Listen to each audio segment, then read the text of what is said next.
آج میں آپ لوگوں سے بات کروں گا. آج میں آپ لوگوں کو پڑھانے جا رہا ہوں اور وہ ہے the second sex. Simone de Beauvoir کی یہ کتاب ہے, اس کا نام ہے دا سیکنڈ سیکس. اور یہ جو ہے یہ بنیادی طور پر آپ کو اس کو دا سیکنڈ سیکس سے لگ رہا ہوگا کہ یہ کچھ ذہن میں یہ آتا ہے کہ آخر یہ دا سیکنڈ سیکس ہے کیا. اب یہ میں آپ کو بتاتا ہوں کہ یہ سیکنڈ سیکس ہے کیا. اس کے ساتھ جو ہے نا آپ کو جو اس کتاب کو دو حصوں میں تقسیم کیا گیا, دو اس کے والیوم ہیں. ایک اس کا جو پہلا والیوم ہے اس کا نام ہے فیکٹس اینڈ فکشن, یعنی اس میں نا تاریخ کے اندر جو دا سیکنڈ سیکس کے حوالے سے تاریخ کے اندر جو چیزیں جن چیزوں کو کانسیپٹ جیسے لیے جاتے ہیں, کیسے ان کو ہینڈل کیا جاتا ہے, وہ ساری چیزیں میں شیئر کروں گا.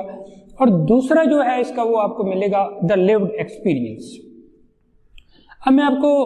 پہلے تو یہ بتاؤں کہ یہ جو دا سیکنڈ سیکس ہے جس کو آپ کہتے ہیں, تو اب اس میں آپ کے ذہن میں آئے گا کہ دا سیکنڈ سیکس کوئی چیز ہے تو کوئی فرسٹ سیکس بھی تو ہے. تو اب فرسٹ سیکس جو ہے نا وہ میل ہے, فرسٹ سیکس جو ہے وہ میل ہے, اور سیکنڈ سیکس جو اس کو شمار کیا جاتا ہے وہ فیمیل کو شمار کیا جاتا ہے. اس کا مطلب یہ ہے کہ یہ جو کتاب ہے پوری کی پوری یہ ہے عورتوں کے بارے میں. عورتوں کو دا سیکنڈ سیکس کہا جاتا ہے, اور ان کو نا صرف دا سیکنڈ سیکس نہیں کہا جاتا بلکہ ان کو دا ادر بھی کہا جاتا ہے. دا ادر مین کہ ان کے بارے میں مختلف طرح کے نظریات ہیں کہ یہ ہم سے مختلف ہیں کس طرح کے. پھر اب میں اس کو سب سے پہلے تو میں آپ کو اس کے پہلے سے میں بات نہیں کروں گا, پہلے آپ سے بات کروں گا اس کے دوسرے حصے کے بارے میں. دوسرا حصہ جو ہے نا وہ ہے اس کو لیوڈ ایکسپیرینس. لیوڈ ایکسپیرینس مین کہ جو اس نے خود سائمن ڈی بوا نے جو خود سے دیکھا چیزوں کو جو آبزرو کیا وہ اس کے اندر بیان کرتی ہے. پھر اس کے اندر میں آتا ہوں کہ اس کو میں وہ فرسٹ ایکسپیرینس میں وہ دا ادر اور سیکنڈ سیکس کو کیسے لیتی ہے. تو اب جیسے اس کا جو پہلا حصہ ہے جس کو آپ کہتے ہیں کہ یہ لیوڈ ایکسپیرینس ہے, تو سائمن ڈی بوا جو ہے وہ اس کے بارے میں بات کرتی ہیں کہ اس نے نا یاد رکھیے گا سیکنڈ سیکس مین یہ سیکنڈ ویو فیمنزم, عورتوں کے بارے میں ایک ایسے سوسائٹی جو پیٹریارکی سوسائٹی ہے, میل ڈومینیٹنگ سوسائٹی ہے جس میں میل رول کرتا ہے, اس سوسائٹی کے اندر فیمیل کو کیسے ڈیل کیا جاتا ہے, اس کو کیسے سوچا جاتا ہے, اس کو کیا سمجھا جاتا ہے, یہی ساری چیزیں جو ہیں اس نے اس میں بیان کی ہیں. تو لیوڈ ایکسپیرینس کے حوالے سے کہ کیسے ادر کا کنسیپٹ, اس کو سیکنڈ سیکس کیوں کہا جاتا ہے کہ یہ جو ہے نا اس کو اسی لیے کہا جاتا ہے کہ یہ انفیریئر بھی ہے. پھر یہ اس کو ادر مینس کہ اب اگر ہم پاور کے اصول دیکھیں نا تو پاور میں یہ ہوتا ہے کہ جس کے پاس طاقت ہوتی ہے, جو طاقت لے لیتا ہے وہ تو ہو جاتا ہے پاور میں آ جاتا ہے, وہ فرسٹ آ جاتا ہے, وہ رول کرتا ہے. اور جو سیکنڈ ہوتا ہے وہ ادر ہو جاتا ہے. جیسے سوسائٹی میں آپ دیکھیں جس کو آپ پیٹریارکی کہتے ہیں, میل ڈومینیٹنگ سوسائٹی میں, تو اس میں میل جو ہے وہ چونکہ اس کے پاس پاور ہے, طاقت ہے, رول ہے, وہ سارا کچھ سوسائٹی کو چلاتا ہے. تو عورتوں کو جو ہے نا ان کو کہا جاتا ہے کہ یہ دا ادر ہے, مین ہر طرف سے یہ ادر ہے. اس نے سائمن ڈی بوا نے عورتوں کے بارے میں بیولوجیکلی اس کو ڈسکس کیا ہے, پھر اس نے اس کو یعنی فیزیولوجیکلی جسم کے حوالے سے, پھر اس کو اس نے نفسیاتی سائیکولوجیکلی بھی ڈسکس کیا عورت کو سیکنڈ سیکس کو, پھر اس کو ہسٹوریکلی بھی ڈسکس کرتی ہے, اس نے اس کو فلسافیکلی بھی ڈسکس کیا ہے. اب ان ساری چیزوں کو لے کے تو یہ ساری چلتی ہے کہ یہ پیٹریارکی سوسائٹی کے حوالے سے یہ ساری چیزوں کو, اور سوشیالوجی کے حوالے سے بھی اس نے یہ سیکنڈ سیکس کو ڈسکس کیا ہے. تو لیوڈ ایکسپیرینس میں وہ کہتی ہیں کہ یہاں پر وہ بات کرتی ہیں بیولوجیکل افیکٹ کی, یا آپ اس کو آپ سمجھ لیں اس کو آپ فیزیولوجیکل کہتے ہیں. جیسے میل اور فیمیل جو بچے پیدا ہوتے ہیں, تو جو ہی بچہ پیدا ہوتا ہے نا تو اس کے بارے میں جب پتہ چلتا ہے کہ یہ میل ہے یا فیمیل ہے, تو وہ جو میل بیبی ہے یا فیمیل بیبی ہے تو وہیں سے ایک کنسٹرکٹ شروع ہو جاتا ہے کہ اگر فیمیل ہے تو اس کے لیے علیحدہ سسٹم ہوگا, اور جو میل ہے اس کے لیے پھر علیحدہ رکھا جاتا ہے. اب وہ کہتی ہیں کہ جیسے بچہ جو ہے نا پیدا ہوتا ہے, جیسے 3 سے 4 سال کی جو ایج ہے بچے کی, ایک میل بھی ہے ایک جو گرل بھی ہے. اب جو میل جو ہے نا جو بوائے ہے اس کو یہ بتایا جاتا ہے کہ تم جو ہے نا وہ ایک ایسے سمجھ لو کہ تم ایک لٹل میل ہو, اور جو عورت ہے بچی ہے اس کو یہ سمجھایا جاتا ہے کہ شاید تم جو ہے نا وہ کوئی فیمینٹی ہے, تمہارے اندر نا کچھ ایسی چیزیں ہونی چاہیے جو ایک عورت کے اندر پائی جاتی ہیں جو میل سے بالکل ہی ڈفرینٹ ہوتی ہیں. اب وہیں سے بچی کے لیے ایک بات یہ ہوتی ہے کہ یہ جو شاید جو بچی ہے نا یہ کوئی بچے پیدا کرنے کے لیے پیدا ہوئی ہے, اس نے بچے پیدا کرے, یہ ایک سپیشیز ہے. اچھا, اس بچی کو اب سائمن ڈی بوا کہتی ہے کہ اس بچے کو جو ساری چیزیں سکھاتی ہے وہ اس کی ماں سکھاتی ہے، ماں یہ رول پلے کرتی ہے۔ ماں چونکہ خود پیٹریارکی سوسائٹی میں، میل ڈومینیٹنگ سوسائٹی میں رہ رہی ہوتی ہے، تو وہ اس کو سکھاتی ہے کہ تم نے گھر میں کیسے رہنا ہے، بات کیسے کرنی ہے، بڑوں سے کیسے، چھوٹوں سے کیسے ڈیل کیسے کرنا ہے، کون کون سے کام کرنے ہیں، کون سے کام نہیں کرنے، کیوں؟ تاکہ جو میل ہے نا، اگر گھر میں پیرنٹس کی صورت میں میل ہیں تو وہ آپ سے خوش ہوں، ہسبینڈ کی صورت میں ہے تو وہ خوش ہوں، سوسائٹی میں یا آپ کے بہن بھائی ہیں وہ خوش ہوں، یعنی وہ ماں ہی اس کو مکمل طور پر، سائمن ڈی بوا کہتے ہیں کہ ماں ہی اس کو ڈھالتی ہے، اسی طرح سے اس کو بنا دیتی ہے کہ وہ اس طرح بننے شروع ہو جاتی ہے کہ مرد جو چاہتا ہے وہ سارا کچھ وہ اس سے خوش ہو، اس سے کچھ لے، اور مرد جو ہے نا وہ اس سے استعمال کرے، اس کو سمجھے بھائی یہ ایک صحیح عورت ہے، یہ ماں کرتی ہے۔ پھر یہ تو ہوگی اسٹارٹ کی ایج اس کی اوپر آتی ہے، پھر اس کی پبرٹی ایج آ جاتی ہے، پبرٹی ایج کا بھی اس نے ذکر کیا ہے، مین اس میں مسٹریشن، اس میں اس کو مسٹریشن شروع ہو جاتی ہے، جس سے شروع کرتے ان کا وہ ذکر کرتی ہے۔ اب یہاں پر عورت کی جو ایک سوچنے کا جو ایک مکمل انداز ہے تو رائٹر کہتے ہیں کہ وہ بھی بدل جاتا ہے۔ پھر وہ شاید میل کے ساتھ سیکس کرنے کو کیسے کیا جاتا ہے، کیوں ہوتا ہے، کیا ہے یہ، اس کو وہ شاید امیجن کرنا شروع کر دیتی ہے، اور پھر امیجن کرتی ہے تو پھر یہ عورتوں کو ڈگنیٹی جو ہے، عورت کو یہ سکھایا جاتا ہے کہ تمہیں ڈگنیٹی دو طرح سے ملے گی، ایک تو یہ کہ ڈومیسٹک کورس جو ہے، گھر میں کے کام کرنے ہیں، گھر کے کام کرنے ہیں، جو بھی کام ہے تمہارا گھر کے اندر، چار دیواری کے اندر تم نے رہنا ہوتا ہے۔ دوسرا تم نے ہسبینڈ جو ہے اس کو خوش کرنا ہے، اس کے ساتھ فزیکل ریلیشن رکھنا ہے، اس کو جسمانی طور پر سیکس کے حوالے سے اس کو صرف خوش کرنا کام ہے، اس کو پھر یوز کیا جاتا ہے، اس کو گھر کے اندر چار دیواری کے اندر رکھا جاتا ہے۔ تو پھر سائمن ڈی بوا کہتی ہے کہ بعد میں جب شادی ہو جاتی ہے تو اس کو دوسرے گھر میں بھیج دیا جاتا ہے، اور جہاں وہ رہتی ہوتی ہے، پلتی بڑھتی ہے، وہاں سے نکل جاتی ہے، پھر اس کی ساری آزادی ختم ہو جاتی ہے، وہاں اس کو جیسے چار دیواری کے اندر سمجھیں آپ، اس کو محدود کر دیا جاتا ہے، اس نے چار دیواری میں رہنا ہوتا ہے، اور جو مردوں کی خواہشات ہیں ان کو اس نے پورا کرنا ہوتا ہے۔ اب شادی کے بعد سائمن ڈی بوا کہتی ہے کہ پریگنینسی کی سٹیج آتی ہے جو بہت اہم ہوتی ہے، کیونکہ پریگنینسی کے بعد اس کو وہاں پر اس جگہ پر رہنے کے لیے یہ ایک ایسے سمجھ لیں کہ اس کے وہاں پر پاؤں اٹک جاتے ہیں، وہاں وہ رہ جاتی ہے۔ تو پریگنینسی کو وہ دو طرح سے کہتے ہیں، ایک طرح سے یہ تو رحمت ہے کیونکہ نئی زندگی کو جنم لینا ہوتا ہے عورت میں، تو پھر وہ کہتے ہیں کہ یہ قرض بھی ہے۔ کیوں قرض کیسے ہے؟ وہ کہتے ہیں کہ قرض ایسے کہ جیسے اس سے ایسے سمجھا جاتا ہے کہ اس کا کام ہی صرف شادی کے بعد بچے پیدا کرنا ہے، تو پھر ایک بچہ، پھر دوسرا بچہ، پھر تیسرا بچہ، پھر بچے پیدا ہوتے رہتے ہیں، پھر اس کی صحت کا خیال نہ رکھنا، اس کی وجہ سے ان بچوں کی ڈیتھ بھی ہوتی رہتی ہیں، پھر وہ خود اس کی صحت بھی خراب ہو جاتی ہے، پریشان بھی رہتی ہے، اس کی زندگی ساری جو ہے نا وہ فرسٹریشن میں، پھر وہ اڈلٹری، کچھ غلط کام کرنا، گھر سے بھاگ جانا یا کسی اور کے ساتھ ریلیشن رکھنا، تو اس کی لائف میں فرسٹریشن ہو جاتی ہے۔ کیوں؟ یعنی اس میں کوئی زندگی میں کچھ مزہ نہیں رہتا۔ اب یہ ساری چیزیں جو ہے نا اس نے جو بیان کی ہیں اس کے حوالے سے، کہتے ہیں کہ اب اس کے بعد ایک سٹیج اس نے بیان کیا، وہ ہوتی ہے مینوپاز کی۔ مینوپاز ہوتا ہے کہ جب منسٹریشن سائیکل جو ہے وہ رک جاتا ہے کسی زندگی کی کسی سٹیج پر، اب یہ نیچرل ہے، تو سائمن ڈی بوا کہتی ہے کہ یہ اس کی اب ویلیو ختم ہو گئی ہے، عورت کی ویلیو ختم ہو جاتی ہے، کیونکہ وہ بچے بھی نہیں پیدا کر سکتی، اور وہ فزیکل وہ جو اس کے ساتھ ایک ہے سیکس کے حوالے سے جو ایک مرد کو لذت دینے، وہ بھی ساری اس میں ختم ہو جاتی ہے۔ پھر وہ کچھ عورتیں جو ہیں وہ جیسے پینٹنگ کر کے، کلرز یوز کر کے، کچھ گارڈننگ کر کے، کچھ چھوٹے چھوٹے کام کر کے وہ اپنے آپ کو خوش کرتی رہتی ہیں۔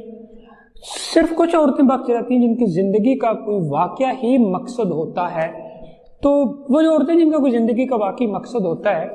تو وہ پھر ایسے کرتی ہیں کہ وہ وہاں پر جا کے تو وہ اس کام میں لگی رہتی ہیں، وہ کر لیتی ہیں۔ باقی سب عورتیں جو ہے نا وہ پھر اپنا صرف وقت جو ہے اس میں رنگ بھار رہی ہوتی ہیں۔ ان کی ساری باتیں جو ہے نا، اب یہ ساری باتیں جو ہے نا جس نے اس کے اس حصے میں کی ہیں جس کو وہ کہتی ہے لیوڈ ایکسپیرینس، یعنی اس نے خود بھی اس کو لیو کیا تھا، سوسائٹی میں یہ عورتوں کو بھی دیکھتی تھی، یہ تو اس نے ایک ریئلسٹک پکچر پیش کی ہے جہاں پر وہ رہتی تھی۔ تو پھر دوسرے حصے میں دوسرا کیا، دوسرے حصے کا مطلب یہ ہے کہ اس کا اصل میں پہلا حصہ جو ہے میں آپ کو اس کی طرف لے کے جاتا ہوں، تو وہاں fact and fiction. Fact and fiction مین کو اس میں ایک تو ویمن کو ادر کے طور پر لیا جاتا ہے کہ یہ سوشلی ادر ہے، پولیٹیکلی ادر ہے، مورلی ادر ہے، ایجوکیشنلی ادر ہے، نفسیاتی طور پر ادھر ہے، بیولوجیکلی ادھر ہے. چونکہ اس کا جسم جو ہے نا وہ بیولوجیکلی ہم سے ڈفرینٹ ہے، تو اس کو پھر ادھر ہی شمار کیا جاتا ہے کہ یہ ہر طرح سے یہ ادھر ہے، کچھ چیز ہم سے مختلف ہے. میل جو ہے نا وہ ڈفرینٹ چیز ہے اور عورت جو ہے وہ ڈفرینٹ ہے. اور اس کو جو جیسے یہ فیکٹس میں جیسے اب اس میں ادر کے لیے نا جو لفظ جیسے فیمیل جو ہے، میل ہے فیمیل ہے، یہ جو میل ہوتا ہے وہ عورت جو وہ ڈیپینڈنٹ سمجھی جاتی ہے ادر کے حوالے سے. میل جو ہے وہ انٹر ڈیپینڈنٹ ہے، یعنی وہ بالکل آزاد ہے. پھر اس کو ریشنل سمجھا جاتا ہے مرد کو، اور فیمیل کے بارے میں کہا جاتا ہے کہ وہ ریشنل ہے. پھر اس کو مائنڈ یعنی یہ عقل ہے، یہ سوچتا ہے، اس کے اندر نا زیادہ سوچ ہوتی ہے، عقل یہ زیادہ رکھتا ہے. اور عورتوں کے بارے میں عموماً یہ کہا جاتا ہے کہ یہ سوچتی کم ہیں، یہ ایموشنل بہت زیادہ ہوتی ہیں. حالانکہ ایسے ہوتا نہیں ہے، مرد اور عورتیں دونوں ایموشنل ہوتے ہیں، لیکن ان کو ایموشن سے لگا کے نا تو ان کو ادر کے طور پر ایک ویک ایسے سمجھیں کہ جیسے کوئی کمزور قسم کی مخلوق جو ہے وہ ان کو رکھا جاتا ہے. مرد کے بارے میں یہ کہا جاتا ہے کہ یہ جو ہے نا یہ ایک اسینشیل سبجیکٹ، اسینشیل ہے سوسائٹی کے لیے. عورت جو ہے وہ اسینشیل نہیں ہے، عورت جو ہے وہ ایک آبجیکٹ کے طور پر کام کرتی ہے، مرد جو ہوتا ہے وہ سبجیکٹ ہوتا ہے. اور مردوں کو یہ کہا جاتا ہے کہ مرد جو ہے نا اس کا کام ہے سوسائٹی کو چلانا، اس کے سوشل سسٹم کو، مذہبی نظام کو، اس کی اخلاقیات، ایتھکس، گھر، سارا کچھ لوگوں میں ڈیلنگ، وہ یہ کام اس کو سوسائٹی چلانا ہے. تو پھر عورت کہاں رہ جاتی ہے؟ عورت یہاں رہ جاتی ہے کہ اس کا کام ہے صرف بچے پیدا کرنا، مرد کو خوش کرنا، چار دیواری کے اندر رہنا، اور اس کے ساتھ بس اس کے غلام بن کے رہنا ہوتا ہے. اب اس کے اندر یہ ساری چیزیں بتاتی ہے، کہتی ہے کہ مسئلہ کہاں ہے پھر تاریخ اگر ہم اٹھا کے دیکھیں نا تو جتنی بھی تاریخ گزری اس میں عورتوں کے لیے مردوں کو جو ٹریٹ کیا گیا ہے وہ بہت غلط طریقے سے، گندے طریقے سے ان کو ٹریٹ کیا گیا ہے،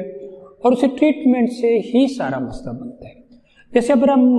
یہاں سے سفر کرتے کرتے وہ کہتی چلے جائیں گریس، یعنی یونان میں ہم چلے جائیں، تو وہاں پر بھی عورتوں کو ایسے مطلب کہا جاتا تھا کہ یہ انفیریئر ہیں، ان کو غلام رہنا چاہیے، ان کو گھر کے اندر رہنا چاہیے، ان کا کام صرف بچے پیدا کرنا ہے. وہاں ان کو وہ گریس نہیں دی جاتی تھی، وہاں ریسٹرکشن تھی بہت زیادہ ان کے اندر. پھر ہم آگے چلیں تو جیسے اگر آپ کو رومن جو امپائر تھی اس کے اندر بھی ان کو تھوڑے بہت حقوق شامل تھے جو گریک سے تھوڑا سا بہتر تھا حالات، لیکن ایکول رائٹس نہیں دیے جاتے تھے. اور جو جرمن ٹریڈیشن ہے اس میں یہاں پر عورتوں کو اچھے خاصے حقوق دیے جاتے تھے، لیکن پھر بھی اس کو سب آرڈینیٹ ہی سمجھا جاتا تھا، ماتحت ہی سمجھا جاتا تھا اس طرح سے اس کو. تو سائمن ڈی بوا کہتی ہیں کہ تاریخ میں کبھی بھی ایک ایسا وقت نہیں آیا کہ جب عورتوں کو مردوں کے مکمل طور پر برابر دیا گیا ہو. جیسے اگر ہم مذہب کی بات کریں تو جو ہے آپ کی یہ جیوازم ہے یا کرسچینٹی ہے، تو وہ لوگ یہ کہتے ہیں کہ اللہ کی جو پہلی مخلوق تھی جو اس نے بنائی تھی، جو اس کو ضروری لگی وہ مرد تھا، اس لیے بھی عورت جو ہے وہ انفیریئر ہے. پھر یہ کہ انسان کا جو سب سے پہلا گناہ ہوا تھا جس سے جنت سے نکالا گیا وہ بھی مسئلہ عورت کی وجہ سے ہوا تھا، اس لیے بھی وہ انفیریئر ہے. تو یہ ساری چیزیں جو ہے نا میں پھر مذہبی طور پر ان میں ویسٹ میں خاص کر کے بات کریں تو بہت زیادہ ان پر ریسٹرکشنز تھیں. پھر ایک ٹائم آیا جب ان کو انڈسٹریلائزیشن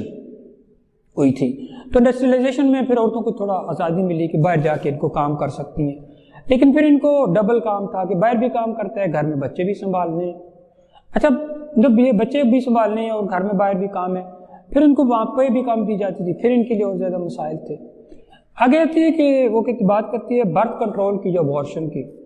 تو مذہب جو کرسچینٹی وہ بھی اس پر قدغن لگاتی تھی کہ یہ نہیں ہونا چاہیے، لیکن یہ کہتی ہے کہ برتھ کنٹرول یا ابارشن یہ عورت کے اپنا جسم ہے تو اس پر اس کا اپنا حق ہونا چاہیے. وہ نیو لائف کو جنم دینا چاہتی ہے یا نہیں دینا چاہتی ہے تو اس کا مسئلہ ہے، اور اس پر جس پر اس کا حق ہے لہٰذا اس کو برتھ کنٹرول اور ابارشن ہونی چاہیے. چرچ کہتا تھا کہ جب ابارشن ہو جاتی ہے تو وہ جو بچہ ہے وہ چونکہ پہلے ہی ختم کر دیا جاتا ہے، وہ پیدا ہی نہیں ہوتا، تو وہ جنت تک نہیں، پیراڈائز تک نہیں پہنچ سکتا، اس کا سول وہاں تک نہیں پہنچتا، لہذا کوئی کنڈمنیشن ہوتی ہے اس سے، نہ کچھ یعنی گناہ یا سین کا کنسیپٹ اس سے. لیکن سائمن ڈی بوا کہتے ہیں کہ نہیں، ایسے نہیں ہے، یہ غلط، اس کا اپنا جسم ہے تو اس پر اس کے حق ہوتے. پھر یہ مختلف کوئی سوشل ایکٹیوسٹس اور کچھ جو ایک سائنسدان ہے، اس کا بھی ذکر کرتی ہے عورت، اور کہتی ہے کہ عورت جو ہوتی ہے نا یہ بھی مرد کے برابر ہوتی ہے، اس کے اندر بھی پوٹینشیل ہے، ایبلٹی ہیں، صلاحیتیں ہیں، بلکہ بعض اوقات اس میں مردوں سے بھی بہت زیادہ صلاحیتیں ہوتی ہیں، لیکن ان کو سیکنڈ کلاس کے طور پر ڈیل کیا جاتا ہے، لہٰذا ان کو انفیریئر سمجھا جاتا ہے۔ پھر مائتھالوجی میں کی بات وہ کرتی ہے کہ کچھ مائتھالوجی میں آپ دیکھیں نا تو عورتوں کو ایک گاڈس کے طور پر پیش کیا جاتا ہے، دکھایا جاتا ہے، آپ بھی دیکھ سکتے ہیں اس میں۔ تو لیکن یہ کہتے ہیں کہ یہ اس کو خوش کرنے کے لیے، ایسی جیسی چکمہ دینے کے لیے، چکر دینے کے لیے دکھاوا ہے سارا کچھ، اس کے باوجود بھی وہ عورت جو ہے نا اس کو انفیریئر ہی سمجھا جاتا ہے۔ اور اچھا یہ ساری چیزیں اس نے جو اس کے اندر بیان کی ہے، تو اس کے اندر اب یہ سارا بیان کرنے کے بعد جو اس نے خاص بات ہے نا، اگر آپ اس پوری کتاب کو اس کو ایک فکرے میں بند کرنا چاہے تو وہ یہ ہے کہ one is not born a woman, one becomes a woman, کہ ظاہر ہے بیولوجیکلی تو ڈفرینس ہے، لیکن وہ ایک سوسائٹی اس کو اس طرح کی نامز، ویلیوز، جیسے ان کے بارے میں ایک دور میں تھا کہ انہیں تعلیم نہیں لینی ہے، ان کو ووٹ کا حق نہیں ہے، ان کے پاس گھر کے اندر ان کو رہنا ہے، ان کو ریسٹرکشنز ہیں، تو یہ ساری چیزیں کہاں سے ہیں؟ کہتے ہیں کہ جو وہ بارن نہیں ہوتی، وہ تو انسان ہے، وہ بھی دوسری طرح پیدا ہوتی ہے جس طرح ایک مرد پیدا ہوا ہے، لیکن وہ ایک عورت بن جاتی ہے، چونکہ سوسائٹی میں، میل ڈومینیٹڈ سوسائٹی میں اس کو سیکنڈ سیکس کے طور پر اس کو ڈیل کیا جاتا ہے، فرسٹ سیکس کے طور پر نہیں، وہ انفیریئر ہوتی ہے، اس کی کوئی ویلیو نہیں ہوتی۔ اب اس سب کے بعد وہ جو ایک بات کرتی ہے کہ یہ ساری باتیں کرنے کے بعد جو آخر میسج دیتی ہے وہ ذرا امپارٹنٹ ہے، وہ سنیے گا۔ وہ یہ ہے، وہ چاہتی ہے کہ یہ سارا کچھ ہے جو کچھ بھی آج تک ہوا، میں یہ چاہتی ہوں اور جو ہے نا مرد کے ساتھ کاندھے سے کندھا ملا کر چلے، اس کے ساتھ برابر ہے، اس کو جسٹس ملے، پیار ملے، کیئر ملے، کنسرن ملے، محبت ملے، یہ کام ساتھ کریں، ان کو ایک دوسرے کی رسپیکٹ ہو اور ان کو ایک دوسرے کو ایسے ریپرزینٹ کرنا چاہیے، گرچہ وہ ڈفرینٹ ہے، بیولوجیکلی ڈفرینس ہے، ٹھیک ہے، کوئی شک نہیں ہے، لیکن ان کے اپنے اپنے کام ہیں، ان کی اپنی اپنی صلاحیتیں ہیں، ان کو اللہ پاک نے فطرت نے کچھ علیحدہ علیحدہ سے کام دیے ہیں، جو میل ہیں وہ میل، جو بہت سی جو کام میل کو دیے اللہ پاک نے وہ فیمیل نہیں کر سکتی، جو فیمیل کے ہیں وہ ذرا میل نہیں کر سکتے، لیکن یہ کہتی ہے کہ اس لیے ان کے درمیان ایک دوسرے کے لیے ریسپیکٹ ہونی چاہیے، کیئر ہونی چاہیے، ایکویلٹی ہونی چاہیے، جسٹس ہونی چاہیے، یا جس کو آپ بردرہڈ کہتے ہیں، یا ایک دوسرے کے ساتھ وہ مل کے جسٹس ہونی چاہیے، ان کو انفیریئر نہ سمجھا جائے، ان کو بھی ہیومن بینگ سمجھا جائے۔ تو یہ سارے کے سارا جو ہے یہ سیکنڈ ویو فیمنزم کے ساتھ تھا، اور وہ ایک پیغام دیتی ہے کہ جب ایک خوبصورت سوسائٹی تب بنے گی جب دونوں جو ہے نا کندھے سے کندھا ملا کر ایکولی کام کریں گے، تو نتیجہ کیا ہوگا؟ ایک دوسرے کو عزت دیں گے، پیار دیں گے، ایک دوسرے کی کیئر کریں گے، تو ایک خوبصورت سوسائٹی جو ہے وہ وہاں سے وجود میں آئے گی۔ تو یہ سارا کچھ سیکنڈ سیکس کے بارے میں آج کے اس لیکچر میں